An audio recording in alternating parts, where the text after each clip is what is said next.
Hello तो मेरे प्यारे साथियों, कैसे हो? बहुत अच्छे से आप होंगे। और अपनी जो तैयारी है पशु परिचर वाली बहुत शानदार चल रही होगी। दूसरा ये कि भाई अब तक जिस बच्चे ने फॉर्म नहीं डाला डाल दें, लास्ट डेट बहुत करीब ही है, अच्छे से फॉर्म को फिल कर दें।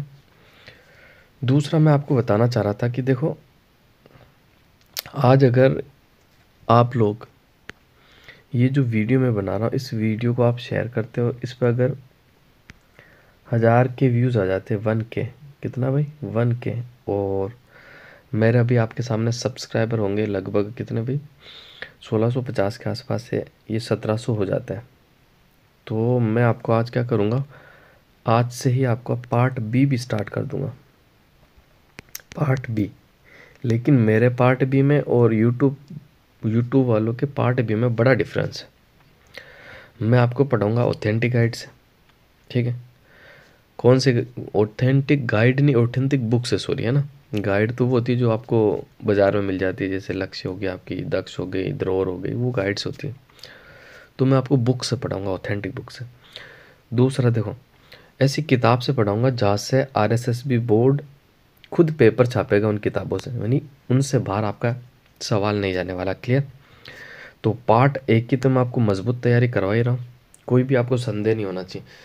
मैं कह रहा हूँ ना, आप विश्वास करिए, वाकई में एक बार मैं आपके विश्वास पे खरा नहीं उतरूँ ना, तो आप एग्ज़ाम के बाद कमेंट कर देना कि सर आप बिल्कुल आपने सही नहीं पढ़ाया, चैनल बंद कर दूंगा, एक वीडियो नहीं डालूंगा।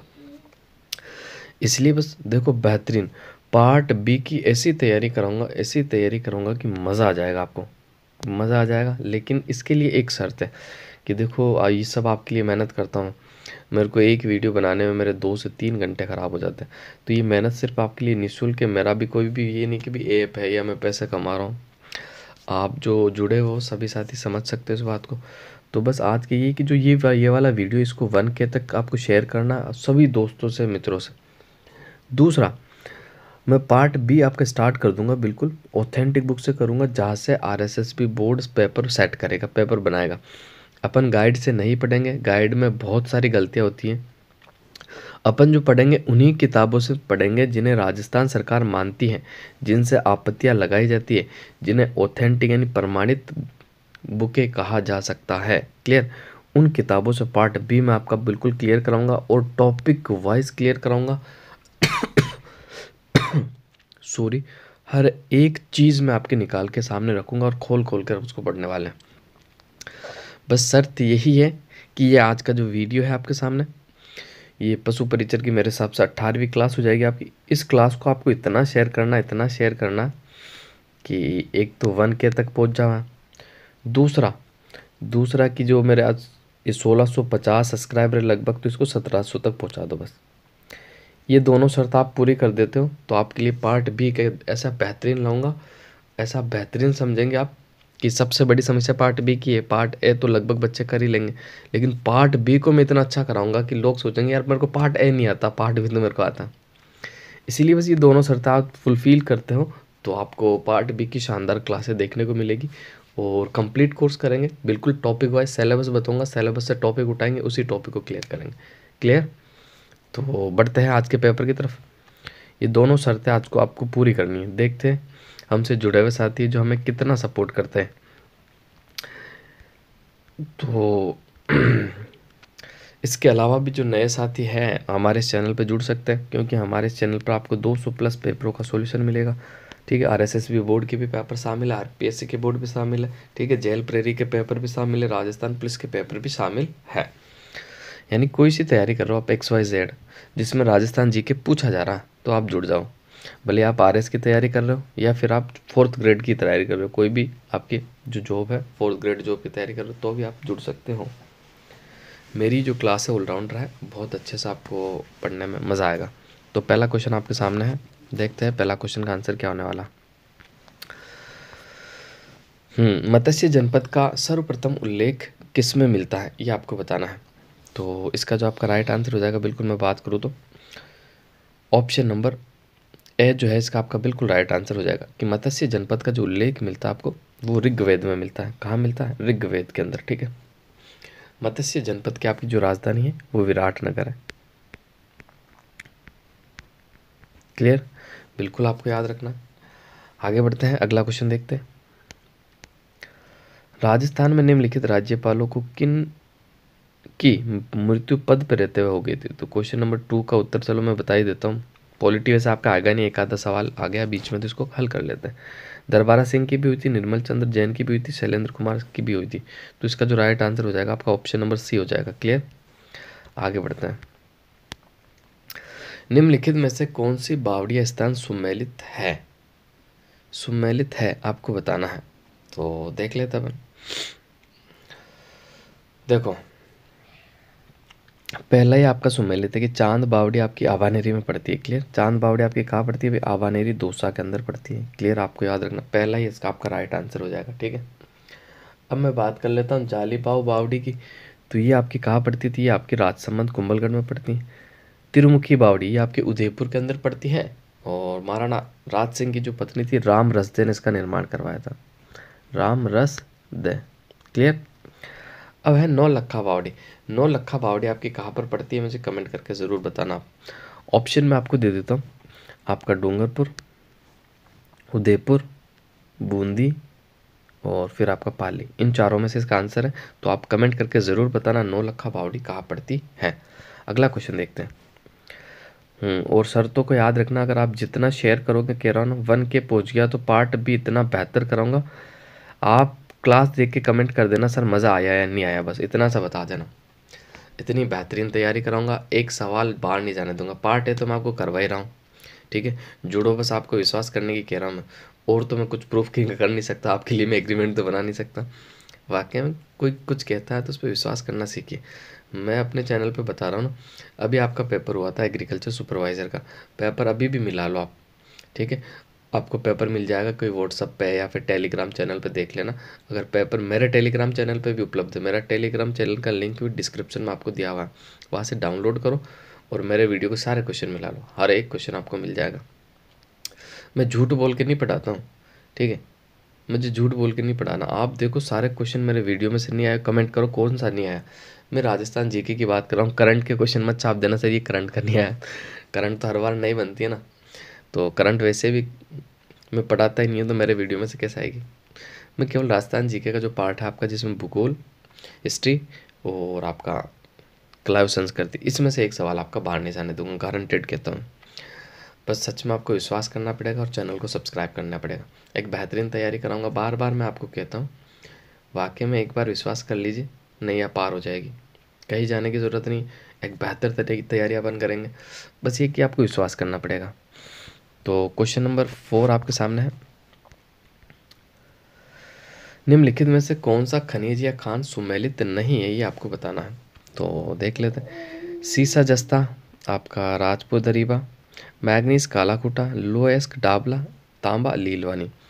तांबा भाई लीलवानी में नहीं मिलता है, तो सर लीलवानी में क्या मिलता है?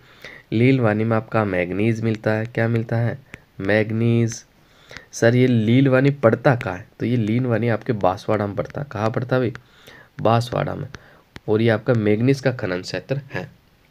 तांबा की बात कर ले तो आप सभी को पता है, खैतड़ी, झुंझुनू, कोलन, भगोनी, बहुत जगह आपका तांबा मिलता ही है। सबसे ज़्यादा तांबा आपके झुंझुनू के अंदर है, खैतड़ी में, बिल्कुल आपको याद रखना है। क्लियर? एक बात ध्यान रखना, वापस से बता रहा हूँ, नई जीके के चक्कर में बिल्कुल मत पढ़ना, पुराना जीके पढ़ो, शानदार तैयारी करो, एक सवाल नहीं बनेगा आपका, कंफर्म कर देता हूँ। बहुत सारे पेपर अभी आपके सामने आने वाले, एक भी पेपर में आपके नया जीके का सवाल आ जाए तो आप मुझे कमेंट कर देना सर आप झूठ बोल रहे थे। बिल्कुल कोई दिक्कत नहीं है, आप मुझे गालियाँ दे देना, कोई दिक्कत नहीं। लेकिन देखो मैं है ना, मैं एक अपने व्यू के साथ और ऑथेंटिक प्रमाण के साथ आपको पढ़ाता हूँ। ये नहीं है कि मैं झूठ बोल के मुझे व्यूअरशिप चाहिए आपको, है ना। देखो मेरा कोई बड़ा चैनल नहीं है आपके सामने, कोई ज़्यादा पैसे मेरे, मतलब कितने पैसे कमाता हूँ बताओ आप खुद जो जुड़े हुए हो, कुछ भी नहीं मिलता है इसमें।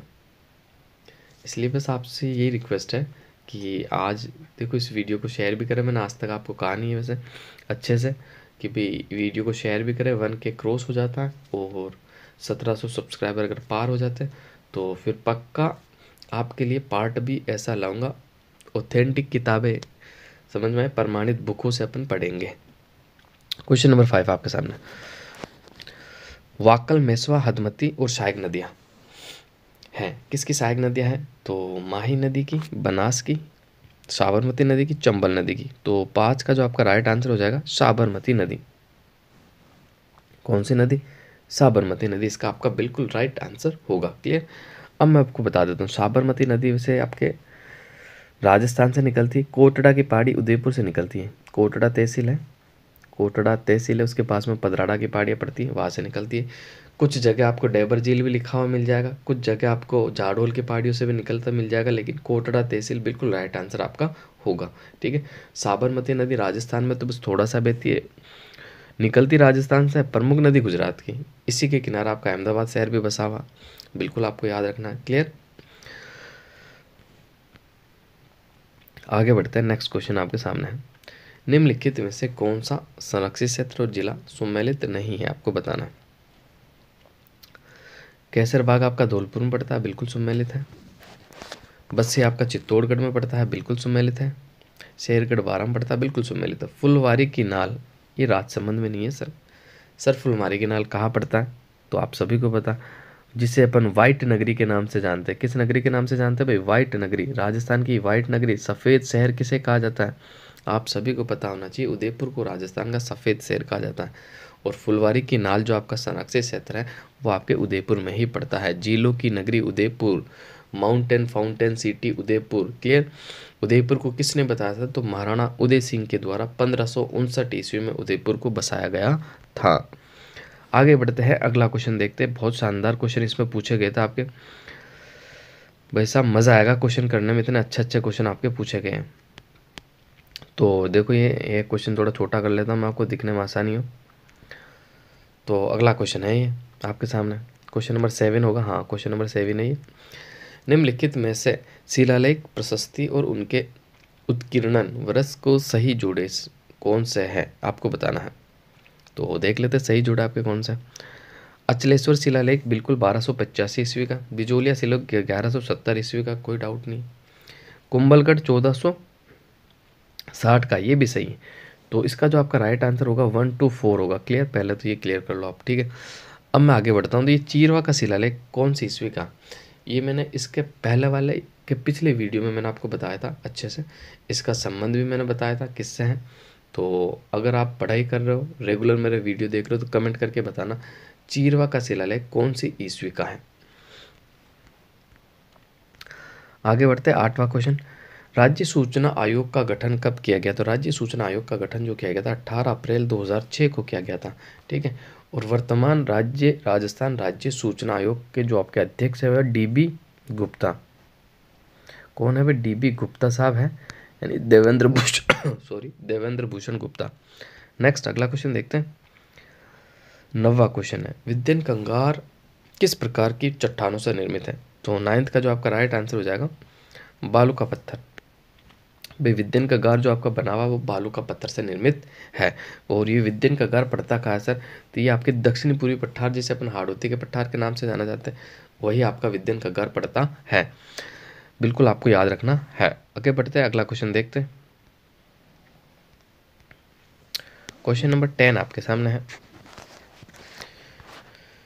जीवन भर दूल्हे के भेष में रहते हुए दादू को उपदेशों का बखान करने वाले संत कौन थे? तो स्टैन का जो राइट आंसर हो जाएगा आपका रज्जब जी थे। कौन थे भाई? रज्जब जी। ऑप्शन नंबर बी आपका बिल्कुल राइट आंसर हो जाएगा। क्लियर? ऑप्शन नंबर बी जो है आपका बिल्कुल सही आंसर होगा। नेक्स्ट आगे बढ़ते हैं। पर्युषण पर्व किस समुदाय से संबंधित है, ये आपको बताना है। तो पर्युषण पर्व जो संबंध है वो बिल्कुल जैन समाज से भी। कौन से समाज से? जैन समाज। बिल्कुल आपको याद रखना है। नेक्स्ट क्वेश्चन, 12वां क्वेश्चन देखते हैं। 1857 के विद्रोह के समय जोधपुर का शासक था, कौन था भाई? ये आपको बताना है। तो 12 का आपका जो राइट आंसर हो जाएगा बिल्कुल महाराजा तख्त सिंह था। कौन था? महाराजा तख्त सिंह। बिल्कुल आपको याद रखना। आगे बढ़ते हैं।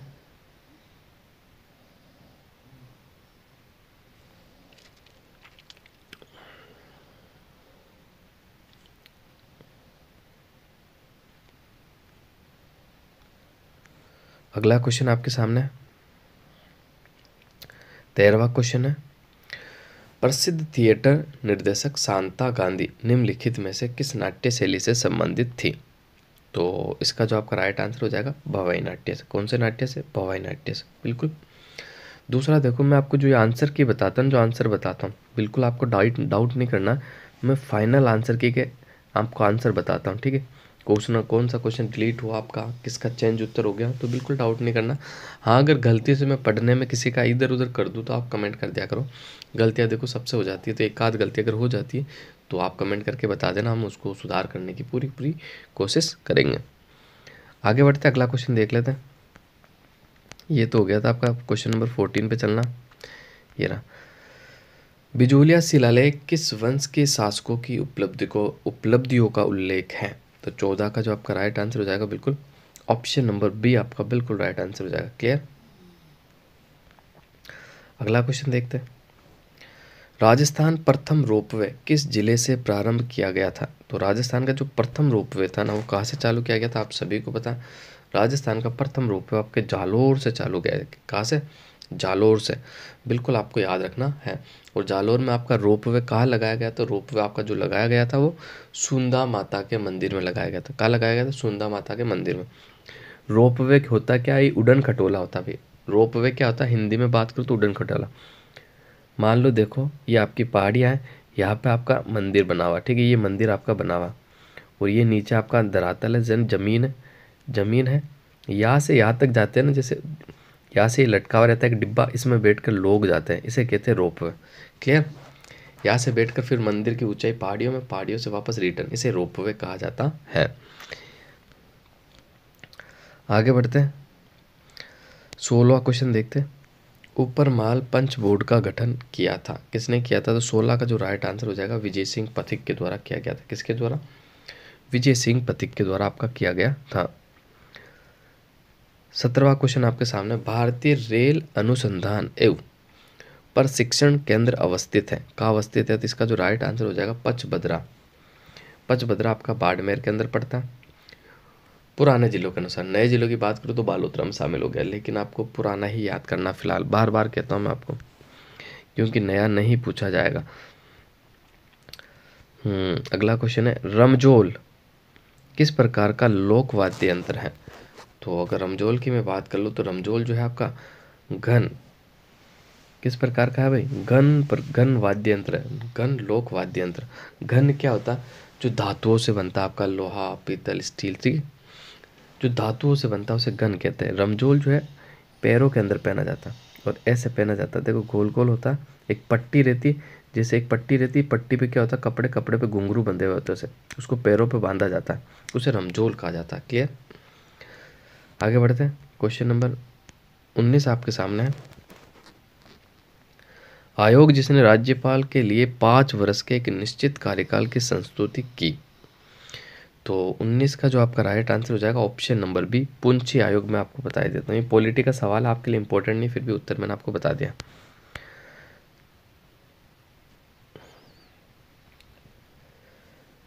क्वेश्चन नंबर 20 जो है आपके सामने है, राजस्थान के उत्तर से दक्षिण, पूर्व से पश्चिम के विस्तार में अंतर है। तो देखो मैं आपको बताता हूँ, मान लो आपका ये राजस्थान है, क्लियर, ये आपका राजस्थान हो गया, क्लियर हो गया। ये उत्तर से दक्षिण, ये पूर्व से पश्चिम, क्लियर। अब उत्तर से दक्षिण की मैं बात कर लूँ तो दूरी कितनी है आपकी? सबसे पहले तो अपन बात करते हैं पूर्व से पश्चिम 869 है, उत्तर से दक्षिण की बात करूँ तो 826 है, क्लियर। अब मैं इसको घटाता हूँ तो कितना हो जाएगा आपका 43, क्लियर, यानी 43 किलोमीटर का अंतर है, क्लियर। तो ऑप्शन नंबर डी आपका राइट आंसर हो जाएगा, बिल्कुल आपको याद रखना। अब कुछ बच्चों को ये कन्फ्यूज़न हो जाता है हमेशा कि राजस्थान पूर्व से पश्चिम, देखो मैं बताता हूँ, ये दूरियों में कन्फ्यूज़न हो जाता है। अब 826 तो याद रह जाता सबको, और 869 भी याद रह जाता, लेकिन ये पूर्व से पश्चिम है या उत्तर से दक्षिण है, यहाँ बहुत कन्फ्यूज़न होता। और एग्ज़ाम में वैसे भी सिलेक्शन का डर होता, तो वैसे भी और भी ज़्यादा कन्फ्यूज़न होने की संभावना रहती है। तो आज मैं आपका ये जो कन्फ्यूज़न है इसको बिल्कुल क्लियर कर दूंगा। तो देखो इसमें ये है कि आपको याद रखना कि राजस्थान का जो सीना होता है ना वो चौड़ा है, राजस्थान का सीना कैसा है, चौड़ा है, तो यानी पूर्व से पश्चिम जो दूरी है बड़ी वाली दूरी हो जाएगी 869 और बाकी बच के 826, तो वैसे आपको याद हो जाएगा। क्लियर? मज़ा आया नहीं आया ट्रिक में बताना, कमेंट करके ज़रूर बताना सर पढ़ने में मज़ा आ रहा। आगे बढ़ते हैं।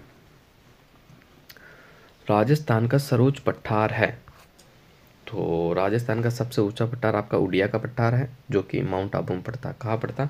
माउंट आबू के अंदर, आपको बिल्कुल याद रखना। मैसा का पठार चित्तौड़गढ़ में पड़ता, इसी पर चित्तौड़गढ़ का किला बना हुआ। पोराट का पठार आपका उदयपुर और राजसमंद के मध्य फैला हुआ। हाड़ौती का पठार आपके दक्षिण पूर्वी पठार के अंदर है ही है। क्लियर? बढ़ते हैं अगले क्वेश्चन की तरफ। निम्नलिखित में से कौन सा लिफ्ट नहर परियोजना पेयजल उपलब्धता क्षेत्र सुमेलित नहीं है, ये आपको बताना है। तो इसमें देख लो, आपका राजीव गांधी जैसलमेर ये सुमेलित नहीं है, बाकी सारा सुमेलित। ऑप्शन नंबर डी आपका बिल्कुल सुमेलित नहीं है। ठीक है, अब देखो मैं आपको बता देता हूँ आईजीएनपी के बारे में थोड़ी सी मैं आपको ब्रीफ के अंदर जानकारी ज़रूर दूंगा, क्योंकि आईजीएनपी मोस्ट इम्पोर्टेंट है, लगभग हर एग्ज़ाम में यहाँ से सवाल बनता है। तो देखो इसकी नींव की बात कर लो, तो इसकी नींव कब रखी गई, तो आपको याद रखना 31 मार्च 1958 को। किसके द्वारा रखी गई? गोविंद वल्लभ पंत के द्वारा, बिल्कुल आपको याद रखना। और इसके अलावा इसमें वित्तीय सहयोग जो दिया ना, किसने दिया था? विश्व बैंक ने दिया था भाई। कौन से बैंक ने? विश्व बैंक के द्वारा इसमें वित्तीय सहयोग दिया गया। इसके अलावा देखो मैं और बात कर लूँ तो इसकी कुल लंबाई की मैं बात करूँ तो इसकी कुल लंबाई है 649 किलोमीटर। कितनी है? आईजीएनपी यानी इंदिरा गांधी नहर परियोजना की बात कर रहा हूँ मैं। 649 किलोमीटर कुल लंबाई है, जिसमें से इसका फीडर तो है 204 किलोमीटर, और जबकि मुख्य नहर जो है 445 किलोमीटर लंबी है। कितनी? 445 किलोमीटर लंबी है। अब मैं आपको बता देता हूँ, देखो इसके अंदर जो आपकी लिफ्ट नहर है ना, उसके बारे में बता देता हूँ। इसमें आपकी 7 लिफ्ट नहर है। कितनी लिफ्ट नहर है? 7 लिफ्ट नहर है। एक तो आपकी है, देखो मैं आपको बता देता हूँ, Chaudhary Kumbharam lift, Chaudhary Kumbharam lift. Clear? और इससे जो आपको पानी मिलता है कौन कौन से जिले को? हनुमानगढ़, चूरू, आपका झुंझुनू, झुंझुनू की बात करूँ तो बात बीकानेर। ठीक है, क्लियर? चौधरी कुंभाराम जो लिफ्ट है उससे हनुमानगढ़, चूरू, झुंझुनू, बीकानेर को आपको क्या पानी मिलता है। क्लियर? इसके बाद आती है आपकी कंवरसेन लिफ्ट नहर। कौन सी? कंवरसेन लिफ्ट नहर। कंवरसेन लिफ्ट नहर की मैं बात करूँ तो ये राजस्थान की सबसे पहली लिफ्ट नहर है। गजब का सवाल यहाँ से बनता, पूछा जाएगा कि राजस्थान की सबसे पहली लिफ्ट नहर कौन सी थी आईजीएनपी में जो बनने वाली है, तो वो कंवरसेन थी। सबसे लंबी लिफ्ट भी ये है और सबसे पहली भी ये। इससे 2 जिले लाभान्वित होते हैं, गंगानगर और आपका बीकानेर। क्लियर? इसके बाद आती है आपकी पन्नालाल बारूपाल लिफ्ट नहर। करम से बता रहा हूँ मैं, अगर करम भी याद करना चाहो तो। पन्नालाल बारूपाल, ये पन्नालाल बारूपाल होगी। ठीक है, इससे जो पानी मिलता है आपके नागौर और बीकानेर को मिलता है। किससे? नागौर और बीकानेर को मिलता है। ठीक है, और इस लिफ्ट पर नागौर में जायल डी फ्लोराइडिकेशन पेयजल परियोजना भी चालू है, बिल्कुल आपको याद रखना है। दूसरा मैं बात कर लेता हूँ अगली लिफ्ट नहर की, तो तेजाजी लिफ्ट नहर। कौन सी? तेजाजी। तेजाजी लिफ्ट नहर की अगर मैं बात करता हूँ तो ये आईजीएनपी की सबसे छोटी लिफ्ट नहर है। सबसे छोटी लिफ्ट नहर तेजाजी, और एक ही जिला से लाभान्वित होता है आपका बीकानेर। क्लियर? अब आगे बढ़ते हैं डॉक्टर करणी सिंह लिफ्ट नहर। ठीक है, डॉक्टर करणी सिंह लिफ्ट नहर की मैं बात कर लूँ तो डॉक्टर करणी सिंह जो लिफ्ट नहर है, इससे जो पानी मिलता है एक तो बीकानेर को मिलता है, दूसरा आपका जोधपुर को मिलता है। क्लियर? इसके बाद मैं बात कर लेता हूँ गुरु जम्बेश्वर लिफ्ट नहर। कौन सी? गुरु जम्बेश्वर लिफ्ट नहर। इससे जो आपको पानी मिलता है एक तो बीकानेर हो गया, एक आपका जोधपुर हो गया, जोधपुर के अलावा मैं बात करूँ तो एक आपका जैसलमेर हो गया। बीकानेर, जोधपुर, जैसलमेर। क्लियर? और 7वीं लिफ्ट नहर है आपकी जय नारायण लिफ्ट नहर। इससे जो लाभान्वित जिले हैं उसकी मैं बात करूँ तो एक तो हो गया आपका जैसलमेर और एक हो गया आपका जोधपुर। क्लियर? जय नारायण व्यास लिफ्ट नहर, जैसलमेर, जोधपुर को पानी मिलता है। क्लियर? तो यहाँ तक आपको बिल्कुल क्लियर होना चाहिए। अब देखो मैं पुराने नाम और नए नामों की बात कर लेता हूँ, यहाँ से भी सवाल बन जाता। चौधरी कुंभाराम लिफ्ट नहर का जो पुराना जो नाम था वो गंदेली साहिवा था। क्या था? गंदेली साहिवा लिफ्ट। कंवरसेन का पुराना नाम था लूणकरणसर लिफ्ट। पन्नालाल बारूपाल का पुराना नाम था आपका गजनेर लिफ्ट। पन्नालाल बारूपाल का गजनेर लिफ्ट था। तेजाजी लिफ्ट का पुराना नाम था आपका बांगड़सर लिफ्ट। और डॉक्टर करणी सिंह लिफ्ट का पुराना नाम कोलायत लिफ्ट था। गुरु जम्बेश्वर का पुराना नाम आपका फलोदी लिफ्ट था। और जयनारायण व्यास का आपका पुराना नाम जो था वो पोखरण लिपि था। कौन सा लिपि था? पोखरण। क्लियर? आपको बिल्कुल याद रखना। इसके बाद मैं बताता हूँ आपको, देखो और फैक्ट, इसी नहर में आपकी 9 शाखाएं, 7 तो लिफ्ट नहर है और 9 शाखाएं। कितनी शाखाएं? 9 शाखाएं। देखो लिफ्ट होते तो जो पानी मिलता है वो 30% मिलता है, जबकि शाखाओं से जो पानी मिलता है वो 70% मिलता है। क्लियर? शाखाओं का जो योगदान है वो 70% है। अब इसमें देखो मैं आपको क्रम से बता देता हूँ। रावतसर आपके हनुमानगढ़, सूरतगढ़ आपकी गंगानगर, अनूपगढ़ आपकी गंगानगर, पूगल शाखा बीकानेर, दांतोर शाखा बीकानेर, बिरसलपुर बीकानेर, चारणवाला शाखा बीकानेर और जैसलमेर। चारणवाला शाखा में 2 जिले आपके याद रखना, और एकमात्र एक ऐसी शाखा है जिससे 2 जिलों को लाभ मिलता है, चारणवाला शाखा। इसके बाद आपकी शहीद बीरबल शाखा, फिर आपकी शहीद सागरमल शाखा। तो ये आपकी जो मैंने 9 लिफ्ट नहरें बताई है, ये 9 लिफ्ट नहरें हैं, इनको आपको याद रखना। सभी से एक एक जिला लाभान्वित होता है, चारणवाला शाखा से 2 जिले आपके लाभान्वित होते हैं। और इसमें देखो जो रावतसर सबसे पहली जो मैंने शाखा बताई, रावतसर शाखा एकमात्र शाखा है जो आईजीएनपी की बाई ओर स्थित है, बाकी सारी दाई ओर स्थित है, ये भी आपको याद रखना। ठीक है? इसके अलावा मैं बात कर लो तो देखो आईजीएनपी से सर्वाधिक लाभ कौन से जिले को मिलता है? तो आपका बीकानेर। कौन से जिले को मिलता है? बीकानेर को मिलता है। ठीक है? बिल्कुल आपको याद रखना है। अब बढ़ते हैं अगले क्वेश्चन की तरफ। क्वेश्चन नंबर 23 देख लेते अपन। मैं क्या विस्तार से इसलिए नहीं बताना चाहता हूँ कि वीडियो आपका लंबा हो जाएगा और आप विस्तार से पढ़ना भी नहीं चाहते हो, इसलिए फिर मैं बताता नहीं। बाकी तो मैं एक एक क्वेश्चन के लिए आपकी 10 मिनट लो ना, इतनी बेहतरीन तैयारी कर दूँ कि एक सवाल बाहर नहीं जाने दूँ। तो 23वां क्वेश्चन आपके सामने है। राष्ट्रीय राजमार्ग 44 राजस्थान के किस जिले से गुजरता है? तो राष्ट्रीय राजमार्ग 44 जो है किस जिले से गुजरता है? तो आपका जो राइट आंसर हो जाएगा बिल्कुल धौलपुर से गुजरता है। कहाँ से गुजरता है? धौलपुर। राजस्थान का सबसे पूर्वी जिला धौलपुर से आपका गुजरता है। आगे बढ़ते हैं। बूंदी में 84 खंभों की छतरी का निर्माण किसने करवाया? तो बूंदी में जो 84 खंभों की छतरी का निर्माण करवाया था, राव अनिरुद्ध ने करवाया था। किसने भाई? Rao Aniruddh. Option number A आपका बिल्कुल राइट आंसर हो जाएगा। क्लियर? आगे बढ़ते हैं। ये रहा आपका 25वां क्वेश्चन। गोसुंडी शिलालेख किस भाषा में लिपिबद्ध है? तो गोसुंडी शिलालेख की मैं बात कर लेता हूँ तो बिल्कुल आपका ऑप्शन नंबर डी बिल्कुल राइट आंसर हो जाएगा, संस्कृत भाषा में लिपिबद्ध है। ओल्यू ओल्यो राजस्थान लोकगीत के किस अवसर से संबंधित है, ये आपको बताना है। तो 26 की मैं बात कर लूँ तो इसका जो राइट आंसर हो जाएगा पुत्री विवाह का विदाई गीत।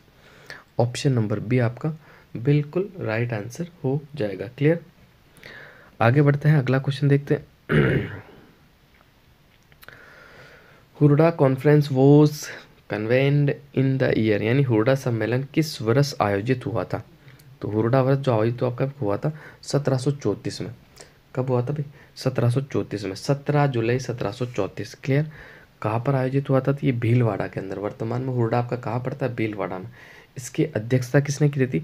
राणा जगत सिंह द्वितीय के द्वारा, महाराणा जगत सिंह द्वितीय के द्वारा इसकी अध्यक्षता की गई थी। आगे बढ़ते अगला देखते हैं। सीताराम लालस का क्षेत्र रहा है, तो राजस्थानी भाषा और कोश रचना इनका क्षेत्र रहा। ठीक है? बिल्कुल आपको याद रखना, राजस्थानी भाषा के कई सारे जो अल्फ़ाबेट हैं वो इन्होंने ही दिए थे। ठीक है? बिल्कुल आपको याद रखना है। अब आगे बढ़ते हैं। 29वें क्वेश्चन की मैं बात करना चाहूँगा। चार चौमासियों मंदिर किस जिले में अवस्थित है? तो इसका जो राइट आंसर हो जाएगा आपका कोटा में है भाई। कहाँ स्थित है?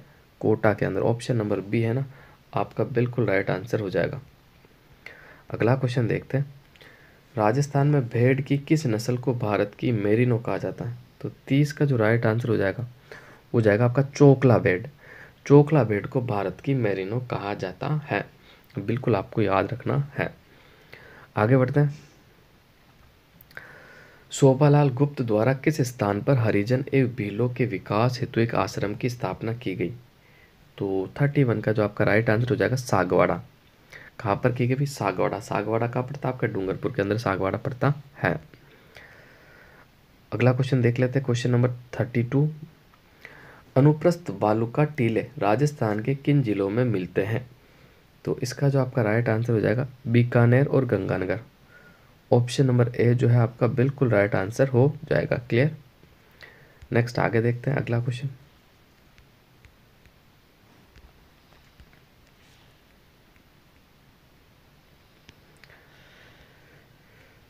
33वें क्वेश्चन की बात कर लेते हैं। कंदोरा आभूषण स्त्रियों के शरीर के किस भाग में पहनती है, ये आपको बताना। 33 का जो आपका राइट आंसर हो जाएगा ऑप्शन नंबर बी। कंदोरा जो है आपके कमर में पहना जाता है। कहाँ पहना जाता है? कमर के अंदर पहना जाता है। ऑप्शन नंबर बी जो है आपका बिल्कुल राइट आंसर हो जाएगा। क्लियर। 34वां आपके सामने है। कोटा के किस शासक के काल को कोटा स्कूल की चित्रशैली का उत्कृष्ट काल माना जा सकता है? तो इसका जो राइट आंसर हो जाएगा आपका ऑप्शन नंबर सी आपका बिल्कुल राइट आंसर हो जाएगा। अब देखो कोटा शैली की मैं बात करूँ तो कोटा शैलियों में स्त्रियों की आकृति का जो चित्रण है ना, तो बहुत ही अत्यंत सुंदर बनाया गया है। ठीक है। दूसरी मैं बात कर लूँ तो ये जो शैली स्टार्ट हुई थी ना, ये राम सिंह के काल में स्टार्ट हुई थी। किन के काल में? यहाँ के जो शासक थे राम सिंह के काल में कोटा चित्र शैली का प्रारंभ माना जाता है। और यहाँ के एक शासक हुए थे भीम सिंह। भीम सिंह के काल के अंदर वल्लभ संप्रदाय का सबसे ज़्यादा प्रभाव इस शैली पे आपका पड़ा था। इसके अलावा मैं बात कर लूँ तो उम्मेद सिंह जो थे इस समय कोटा चित्रकला का स्वर्ण काल माना जाता है, जैसा कि सवाल पूछा गया था। और यह एक चित्रकार था जिसका नाम था डालू। क्या नाम था भाई? डालू, डाड़ू या डालू। ठीक है। यहाँ ने इन्होंने डालू चित्रकार ने रागमाला सेट का चित्रण किया था। ठीक है। रागमाला चित्र बनाया था आपका। क्लियर। रागमाला। और इसके अलावा मैं बात करूँ तो देखो इसकी विशेषता की बात करूँ ना, तो नारी सौंदर्य का सबसे अधिक चित्रण किया गया, शिकार के दृश्यों का सबसे अधिक चित्रण किया गया, और महिलाओं को भी शिकार करते हुए दिखाया गया। इसीलिए कोटा शैली को शिकार शैली के नाम से भी जाना जाता है। अगला क्वेश्चन देखते हैं। अगला क्वेश्चन आपके सामने। महाराणा सांगा ने किस युद्ध में बाबर की सेना को हराया था? तो महाराणा सांगा ने बाबर की सेना को जो हराया था वो बयाना के युद्ध में हराया था भाई। किस युद्ध में हराया था? बयाना के युद्ध के अंदर हराया था। ठीक है। और फिर खानवा के युद्ध में, जो कि जस्ट बयाना का युद्ध भी आपका 1527 में हुआ था और खानवा का युद्ध भी आपका 1527 में हुआ था। क्लियर। तो इसके बयाना के युद्ध के 1 महीने बाद ही आपका खानवा का युद्ध हुआ था, जिसमें राणा सांगा पराजित हुए थे और बाबर विजयी रहा था। अगला क्वेश्चन देखते हैं। राजस्थान में कौन सा उर्वरक खनिज है, ये आपको बताना है। तो 36 की अगर मैं बात कर लूँ तो राजस्थान में जिप्सम भी मिलता है आपको, फॉस्फेट भी मिलता है, पायराइट भी मिलता है। उपरोक्त सभी आपका राइट आंसर हो जाएगा। जिप्सम की बात कर लो तो जिप्सम हनुमानगढ़, गंगानगर, बीकानेर, झुंझुनू के अंदर आपका जिप्सम मिलता है। जिप्सम की सबसे बड़ी खान जामसर है, जो कि बीकानेर में स्थित। रॉक फास्फेट की बात कर लो तो आपके उदयपुर में मिलता है। कहाँ मिलता है? उदयपुर के अंदर मिलता है रॉक फास्फेट आपका। और इसके अलावा मैं बात कर लूँ पायराइट। पायराइट जो है आपके सीकर के अंदर मिलता है। पायराइट कहाँ मिलता है? आपके सीकर के अंदर मिलता है। अगला क्वेश्चन देखते हैं। ये पॉलिटी का सवाल है, फिर भी इसका देख लेते अपन। राजस्थान लोक सेवा गारंटी अधिनियम 2011 का उद्देश्य था पारदर्शिता लाना, शिकायत निवारण तंत्र उपलब्ध करवाना, सेवा प्राप्ति का अधिकार देना। सभी सही है। 38 बड़ा शानदार सवाल है। राजस्थान को नर्मदा नदी का कितना हिस्सा प्राप्त होता है? तो राजस्थान को जो प्राप्त होता है ना 0.50 MF। ठीक है। बिल्कुल आपको याद रखना। नर्मदा नदी जो है राजस्थान को कितना पानी देती है? तो नर्मदा नहर कह दो, नदी कह दो। नर्मदा नहर से जो मिलता है आपको 0.5 MF मिलता है। और नर्मदा नहर जो आती है सरदार सरोवर बांध से आती है। सरदार सरोवर बांध जो है 4 राज्यों की संयुक्त परियोजना, महाराष्ट्र, MP, राजस्थान, गुजरात। क्लियर। अगला क्वेश्चन देखते हैं। रूपाजी करप्याजी धाकड़ नामक 2 किसान किस कृषक आंदोलन के दौरान शहीद हुए थे? तो इसका जो राइट आंसर हो जाएगा बेगू किसान आंदोलन। क्लियर। और बढ़ते हैं आज के आखिरी सवाल की ओर, फिर आपके सवाल सारे खत्म हो जाएंगे। तो 40 भगत आंदोलन शीर्षक के नाम से पुस्तक के लेखक है कौन है? तो भगत आंदोलन VK वशिष्ठ इनकी पुस्तक है भाई। और भगत आंदोलन की मैं बात कर लूँ राजस्थान में किसने चलाया था? जी गुरु गोविंद गिरी के द्वारा आपका भगत आंदोलन चलाया गया था, जो कि आदिवासियों के उत्थान के लिए था। एक आपका ऐक्य आंदोलन है, वो आपके मोतीलाल तेजावत ने चलाया था। वो उनका भी संबंध जो है वो भीलों और आदिवासियों से था। तो आज के लिए इतना ही। मिलते हैं अगली क्लास में। मेरी दोनों शर्तों को ज़रूर फुलफिल करना। एक तो इस वीडियो को खूब शेयर करो जिससे कि मैं पार्ट 2 ला सकूं। अगर आपका अच्छा सपोर्ट मिलता है तो मैं पार्ट B जो है ना आपका, वो मैं अच्छे से क्लियर कराऊंगा। नो डाउट आप क्लास देख लेना, मज़ा आ जाएगा। क्लियर। लेकिन क्लास को खूब शेयर करना है और 1650 से आपको पहुंचना है 1700 तक। तो ये आपके ऊपर डिपेंड है कि आप देखो पार्ट 2 पार्ट बी पढ़ना चाहते हो या नहीं पढ़ना चाहते हो। तो हमसे जो साथी जुड़े हुए हैं उनका दिल से धन्यवाद।